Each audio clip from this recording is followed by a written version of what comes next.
Everyone, welcome to your channel Vishesh academy by Neha. This is Neha. तो कैसे हैं आप सब? होप सो सब बढ़िया होंगे। काफ़ी दिनों बाद क्लासेस हो रही हैं, कुछ बिजी थी लेकिन अब ऐसा नहीं होगा, आपकी डेली बेसिस पे क्लासेस होंगी। तो गाइज़ आप सब कैसे हैं? होप सो सब बढ़िया होंगे। तो आज की जो क्लास है वो है दिल्ली सल्तनत का दृढ़ीकरण। ये बीए के विद्यार्थियों, बीए थर्ड सेम के विद्यार्थियों के लिए बहुत ज़्यादा इम्पॉर्टेंट है। साथ ही साथ अगर कोई कॉम्पिटिटिव एग्ज़ाम की प्रिपरेशन भी कर रहे हैं तो उन स्टूडेंट्स के लिए भी बहुत ज़्यादा इम्पॉर्टेंट है। इसकी जो है प्लेलिस्ट बनी हुई है। हम सेकंड चैप्टर कर रहे थे जिसमें हमारे 2 पार्ट्स जो हैं हो चुके हैं। आज बात करेंगे हम अपने पार्ट 3 की, ठीक है। तो हमारे चैप्टर का नेम है दिल्ली सल्तनत का दृढ़ीकरण। देखिए, ये दिल्ली सल्तनत का दृढ़ीकरण हमने स्टार्ट किया था, जिसमें सबसे पहले मैंने आपको जलालुद्दीन फ़िरोज़ खिलजी के बारे में पढ़ाया था। इसके बाद जो है मैं आगे बढ़ी, मैंने आपको फर्स्ट पार्ट में इतना करवाया था। उसके बाद हम अलाउद्दीन खिलजी जो है हमने स्टार्ट किया था। अलाउद्दीन खिलजी जो है इसका भतीजा था। इसके बाद हमने उत्तरी भारत की विजय उसकी पढ़ी थी और मलिक काफूर का भी इसमें नाम आया था। गुजरात विजय में वो उसको मिला था। मेवाड़ की विजय इसमें हमने पढ़ी, मालवा की पढ़ी थी हमने, ठीक है। देवगिरी की आज हम पढ़ेंगे। दक्षिण भारत की जो विजय है उसमें हम देवगिरी की जो है विजय से हम स्टार्ट करेंगे। तो इतना मैंने जो है पार्ट 2 तक करवा दिया था। आज बात करेंगे हमारे पार्ट 3 की। तो चलिए वीडियो को स्टार्ट करते हैं। वीडियो को स्टार्ट करने से पहले मैं आपको बता दूं कि अगर आप आज चैनल से नए जुड़े हैं तो पहले की वीडियोस देख लीजिए, इसकी प्लेलिस्ट बनी हुई है, तभी आपको जो चैप्टर है अच्छे से समझ आएगा। तो चलिए स्टार्ट करते हैं। अब देखते हैं दक्षिण भारत की विजय जो है अलाउद्दीन खिलजी की कौन कौन सी रही हैं। उत्तरी भारत की विजय से जैसे ही वो उत्साहित हुआ तो अलाउद्दीन ने कैसे मूव ऑन किया दक्षिण भारत की ओर, वहाँ उसको जीतने की उसने योजना बनाई। ये दिल्ली सल्तनत का पहला ऐसा सुल्तान था जिसने विंध्याचल के पार करके दक्षिण भारत के राज्यों पर इसने अटैक किया था। सबसे पहले जो है कि ये जब 1296 में जब वह कड़ा का गवर्नर था तो दक्षिण भारत का एक प्रसिद्ध राज्य था जिसका नाम क्या था? देवगिरी। क्या नाम था? देवगिरी एक प्रसिद्ध जो है इसके राज्य था। वहाँ से इसने क्या किया था? यहाँ से इसने बहुत सारी धन संपत्ति इसने बहुत गंदे तरीके से लूटी थी और ये इसके मन में अब जैसे ही ये सुल्तान बना तो इसके शासनकाल में इसकी ये इच्छा जाहिर हुई कि ये दक्षिण अभियान जो है करना चाहता था। मगर जो आपको मैंने मंगोल बताए थे, मंगोल बहुत ही बुरे थे, तो मंगोलों के आक्रमण के कारण वह ऐसा नहीं कर सका। तो मंगोलों की शक्ति को जैसे ही इसे जो है नष्ट किया, उनको ख़त्म किया, तो उसके बाद इसने सोचा क्यों ना अब जो है अपना ध्यान मैं दक्षिण भारत की ओर लगाऊं। तो इसने यही किया। इस कार्य में उसे 1000 जो है दिनारी जो मलिक काफूर था जो गुजरात अभियान में से मिला था, किन्नर था ये, इसने इसके साथ बहुत ही महत्वपूर्ण भूमिका निभाई है। तो चलिए देखते हैं सबसे पहले इसकी विजय किस पे रही है। तो सबसे पहले जो इसकी विजय रही है वो रही है देवगिरी की विजय। इसमें ऐसा खास क्या था कि 1306 की बात है। अलाउद्दीन खिलजी ने जो है मलिक काफूर को शाही सेनाओं का जो है सेनापति बना दिया था। उससे मलिक काफूर को क्या बनाया इसने? सेनापति। और कहा कि जा भाई जा, तू देवगिरी पर जा, और वहाँ पर कहा कि तू अटैक कर। देवगिरी पर उस समय जो है शासन कौन कर रहा था? जब भी हम किसी नाम का, जैसे हम कोई स्थान का नाम पढ़ेंगे तो उसके हमने शासक का नाम हमें उस समय ज़रूर पता होना चाहिए। तो इसी तरह है कि देवगिरी पर उस समय जो है शासन कौन कर रहा था? तो देवगिरी पर उस समय जो शासक था, जो शासन कर रहा था, वो था रामचंद्र, ठीक है। तो अलाउद्दीन ने क्या किया था? 1296 में ही देवगिरी पर विजय प्राप्त की थी, जिसके परिणाम स्वरूप का जो वहाँ का शासक था रामचंद्र, उसे क्या था? प्रतिवर्ष जो है टैक्स देना उसने स्वीकार कर लिया था। लेकिन बात क्या हुई? देखिए, ये बात है आपके 1296 की। बात क्या है कि 1303 की। 1303 के बाद उसने क्या कर दिया? रामचंद्र ने टैक्स देना बंद कर दिया। तो देवगिरी पर आक्रमण करने का दूसरा उद्देश्य ये भी था कि जो अलाउद्दीन की जो रानी थी, कमला देवी की जो लड़की देवल देवी को अपने पिता के पास थी जो, ठीक है, तो दिल्ली लाना उसको चाहता था। किसको लाना चाहता था? देवल देवी को, क्योंकि उसकी माँ कमला देवी ने सुल्तान के साथ विवाह कर लिया था और अपनी बेटी के विरह में बहुत ज़्यादा परेशान थी। तीसरा जो था, रामचंद्र ने क्या किया था? गुजरात का शासक था एक कर्णदेव, उसको अपने राज्य में शरण दे दी थी। तो इस तरीके से जो है कि बहुत ज़्यादा गुस्सा आया अलाउद्दीन खिलजी को। तो अलाउद्दीन ने जो है मलिक काफूर के नेतृत्व में शाही सेनाएं कहाँ भेज दी? देवगिरी। तो उसने गुजरात में मालवा के सूबेदारों को भी काफूर की सहायता करने का आदेश दे दिया। इनको भी कह दिया कि आप काफूर की हेल्प करो। तो रामचंद्र ने 2 महीने तक तो शाही सेनाओं का जो है अच्छे से सामना किया और लास्ट में जो है रामचंद्र क्या हो गया? ये हार गया, ठीक है। ये हार गया और अलाउद्दीन खिलजी की इसने अधीनता स्वीकार कर ली। सुल्तान ने उसके साथ बहुत ही अच्छा जो है व्यवहार किया और रामचंद्र को किस चीज़ की उपाधि दी? राय रायान की। ये उपाधि भी आप ध्यान रखेंगे, राय रायान की जो उपाधि है किसको दी गई? रामचंद्र को दी गई। ठीक है, किसने दी? अलाउद्दीन खिलजी ने दी। और उसका राज्य भी उसको वापस में लौटा दिया। देवल देवी जो थी शत्रुओं के हाथ में पड़ गई, जिसे दिल्ली भेज दिया गया और सुल्तान ने उसका विवाह अपने पुत्र किसके साथ कर दिया? खिज्र का, यानी कि जो उसकी देवल देवी की माता थी तो अलाउद्दीन खिलजी ने उसके साथ विवाह किया और बेटी का विवाह जो है अपने पुत्र के साथ कर दिया। ठीक है, चलिए आगे बढ़ते हैं, वारंगल की विजय बढ़ते हैं। जैसे ही देवगिरी की जो विजय होती है इसके बाद जो है मलिक काफूर ने जो है किस पर अटैक किया? बंगाल पर किया। कब किया? 1309 में। 1309 में जो है बंगाल पर अटैक हुआ और वारंगल जो था वो किसकी राजधानी थी? उस समय तेलंगाना की जो है राजधानी वारंगल थी। अब वहाँ का जो राजा था वो कौन था? वो था प्रताप रुद्रदेव। वारंगल का राजा कौन था? प्रताप रुद्रदेव था। और मलिक काफूर ने वारंगल पर क्या कर दिया था? घेरा डाल दिया। और प्रताप रुद्रदेव ने बड़ी वीरता से शत्रु की सेना का सामना किया, वो भी पराजित हो गया और उसने अपनी एक सोने की मूर्ति जो है दिल्ली भेजी, जिसके गले में सुनहरी जंजीर पड़ी हुई थी। इसका अर्थ ये है कि जो ये प्रताप रुद्रदेव है इसने अलाउद्दीन खिलजी की क्या कर ली? अधीनता स्वीकार कर ली, क्योंकि गले में सुनहरी जंजीर है तो इसका मतलब अधीनता स्वीकार कर ली। और इसके बदले जो है भारी धनराशि भी दी, एक कोहिनूर हीरा। अब देखिए जो सब, अब नाम देखिए कब दिया है? वारंगल का जो राजा था प्रताप रुद्रदेव, इसने अलाउद्दीन खिलजी को जो है कोहिनूर हीरा दिया था और मलिक काफूर इस धन संपत्ति को लूट कर कहाँ ले गया? दिल्ली। अब बात करेंगे द्वार समुद्र की विजय। वारंगल से जैसे ही ये जीता और ज़्यादा लालची हो गया। फिर ये 1310 में मलिक काफूर ने की अधीनता में एक सोना होयसल राजा की राजधानी द्वार समुद्र पर अटैक करने के लिए इसको भेजा।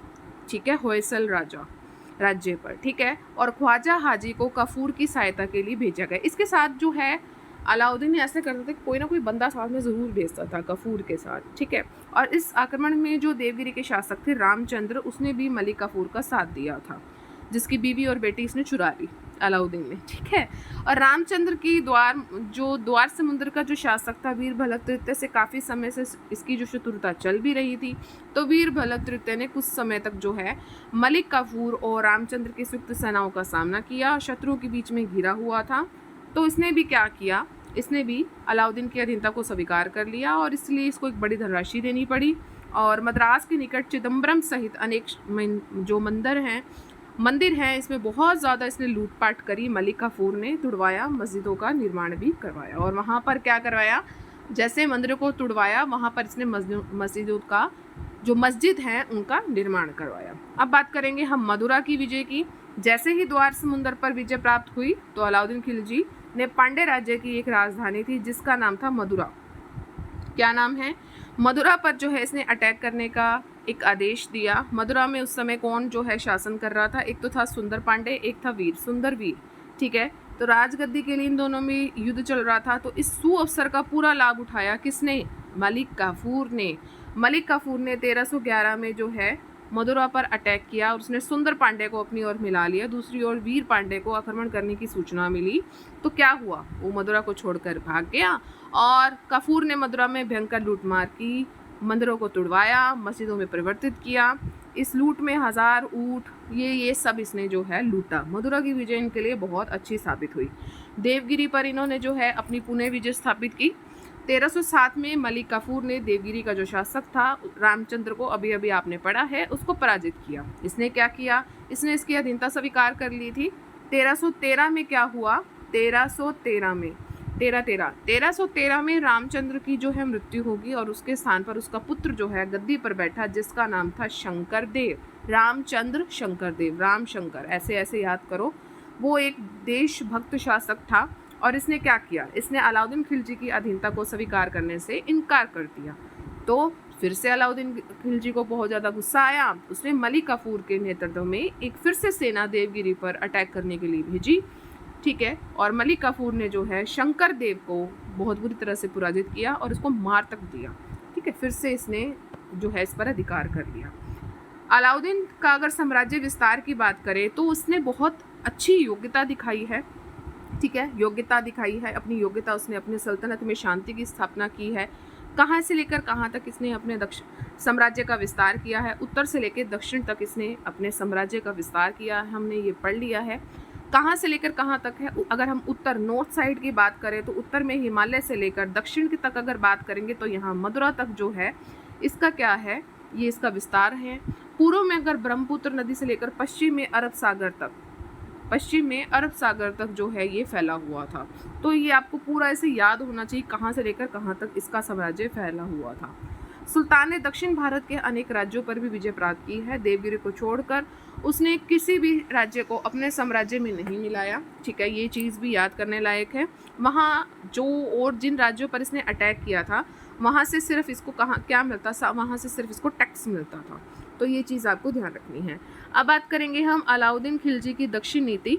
अलाउद्दीन खिलजी ने दक्षिण भारत के राज्यों के प्रति उत्तरी भारत से भिन्न नीति अपनाई है। कैसे? उसने उत्तरी भारत के अनेक राज्यों को जीता, अपने इसने साम्राज्य में मिलाया, एक कुशल एक राजनीतिज्ञ का परिचय दिया, दक्षिण भारत के राज्यों पर भी विजय प्राप्त की।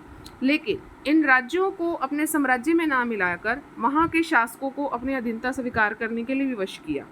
उससे उनका राज्य वापस करके प्रतिवर्ष कर लेने का स्वीकार किया। टैक्स लेता था इन सबसे दक्षिण वाले राजाओं से। वे सभी राजा सुल्तान को प्रतिवर्ष जो है टैक्स देते थे, क्योंकि अलाउद्दीन अच्छी तरह से जानता था कि यातायात के साधनों के अभाव में दक्षिण भारत तक विस्तृत साम्राज्य आसानी से शासन नहीं चलाया जाता। तो दक्षिण भारत को विजित करने के शासकों को वापस लौटा दिए। ठीक है, और प्रशासनिक जो है कठिनाइयों से इसने अपना छुटकारा पाया। तो एक इसका ये उद्देश्य था, एक ये उद्देश्य था कि धार्मिक था, इस्लाम धर्म का ये प्रसार करना चाहता था। कहाँ से लेकर कहाँ तक किया इसने? उत्तर से लेकर दक्षिण तक जो है अलाउद्दीन खिलजी ने इस्लाम धर्म का प्रचार प्रसार किया है। तो ये भी एक जो है मेन मोटिव रहा है। तो उत्तर का दक्षिण जो उत्तर अभियान है और ये दक्षिण अभियान है एक दूसरे से अलग हैं। ठीक है, तो आपको वजह पता लग गई होगी। अब बात करेंगे हम कि इसने कौन कौन से सुधार किए हैं। एक ये महान सम्राट था, अभी आपको इतना पता लग चुका होगा। ठीक है, इसने अपने बहुत आर्थिक सुधार भी किए हैं, इसको अर्थशास्त्री भी कहा जाता है। देखते हैं क्या क्या सुधार किए हैं। सबसे पहले इसने किया है शक्तिशाली सरदारों का इसने दमन किया है। अच्छी तरह से जानता था जो शक्तिशाली सरदार है कभी भी उसके विरुद्ध षड्यंत्र रच सकते हैं, तो विश्वास पात्रों से विचार विमर्श किया।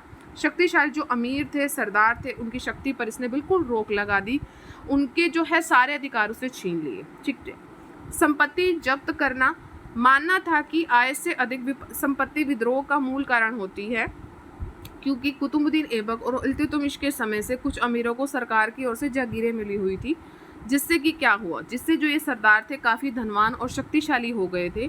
तो कई बार वो ऐसा क्या काम करते थे, वो सुल्तान के आदेशों की अवहेलना भी कर देते थे और सुल्तान के विरुद्ध षड्यंत्र भी रचते रहते थे। तो सबसे पहले अलाउद्दीन खिलजी ने क्या काम किया, जितने भी सरदार थे उनसे उनकी क्या कर ली, उनसे उनकी जागीरें को छीन लिया और उन्हें इनाम दिया, इबारत दी, इस रूप में उनको मिला। इसके अतिरिक्त सुल्तान ने जो है सरदारों की भूमि पर भी टैक्स लगा दिए, भूमि कर इन पर लगा दी। ये जो इनसे कर वसूलता था बहुत ही कठोरता से इनके साथ जो है कर को वसूलता था। सरदारों के आपसी मेल जोल पर भी पाबंदी लगा दी। बिल्कुल जो था कि विद्रोह का कारण यही थे कि मेल जोल होना। तो क्या करते थे ये अफसर जो है अक्सर अपनी दावतों का आयोजन करते थे, विचार विमर्श करते थे और फिर षड्यंत्र बनाते थे, फिर षड्यंत्रों को अंजाम देते थे। ठीक है, तो ये इन सब पर इसने ना अलाउद्दीन खिलजी ने पूरी तरह बैन लगा दिया था। शराब पर इसने बिल्कुल ही निषेध कर दिया था। गुप्तचरों की इसने नियुक्ति करी, ये इसने बहुत बढ़िया काम किया। कैसे कि सरदारों और अमीरों की अगर आपको सही तरह से जानकारी लेनी है तो इन्होंने क्या कर दिए, योग्य गुप्तचरों की नियुक्ति कर दी। अगर आपको विद्रोह दबाना है, षड्यंत्रों को रोकना है, तो उसने योग्य गुप्तचरों की जो है नियुक्ति कर दी और उसने अपने साम्राज्य के गुप्तचरों का जाल सा बिछा दिया था। ये क्या करते थे, ये लोग सरदारों पे, अमीरों पे और आपके सरकारी जितने भी कर्मचारी थे उस पर अपनी कड़ी निगरानी रखते थे और पल पल की सूचना जो है सुल्तान को देते थे।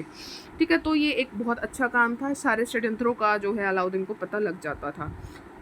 एक इसने ये किया कि धर्म की राजनीति से पृथकता कर दी कि एक कट्टर सुन्नी मुसलमान था और एक चतुर राजनीतिज्ञ भी था। इस्लाम धर्म में ये पूरी आस्था रखता था, लेकिन राजनीति में ये धर्म का हस्तक्षेप बिल्कुल भी बर्दाश्त नहीं कर सकता था। इन दोनों को उसने अलग अलग कर दिया था।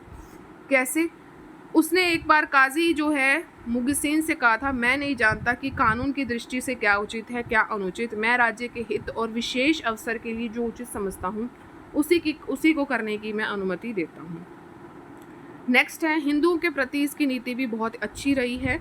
ठीक है, तो इसने क्या किया है, मुस्लिम सरदारों को इसने शक्तिहीन बनाया है, तो हिंदुओं के प्रति भी कठोर नीति इसने बहुत अपनाई है। हिंदू कृषि के कार्य करते थे, इनसे कौन कौन से जो है कर देने पड़ते थे किसानों को। अलाउद्दीन ने पहले खुद, अब ये सारे आपको टैक्स याद रखने हैं, खुद मुकद्दम चौधरी, खुद मुकद्दम चौधरी, तो ये किसानों से क्या करता था, किसानों से ये टैक्स लेते थे, और खिराज और चराई कर भी ये इनसे लेता था, और सुल्तानों से भू राजस्व की दर को भी बढ़ा दिया था। दर को बढ़ा देता था तो कुल उपज का जो है लगभग आधा भाग कर लेता था।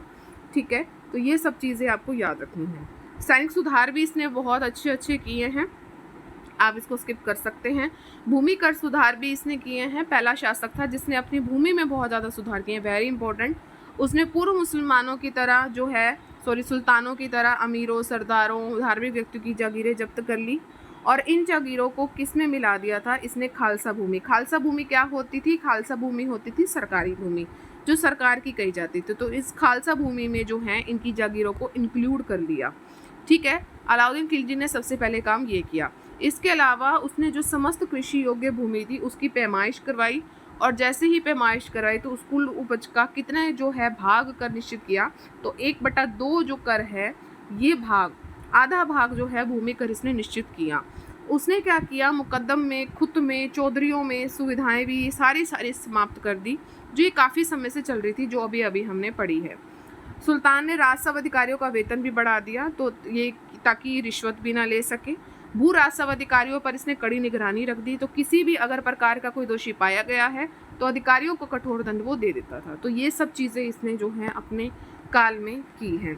अब बात करेंगे हम इसके आर्थिक सुधार की।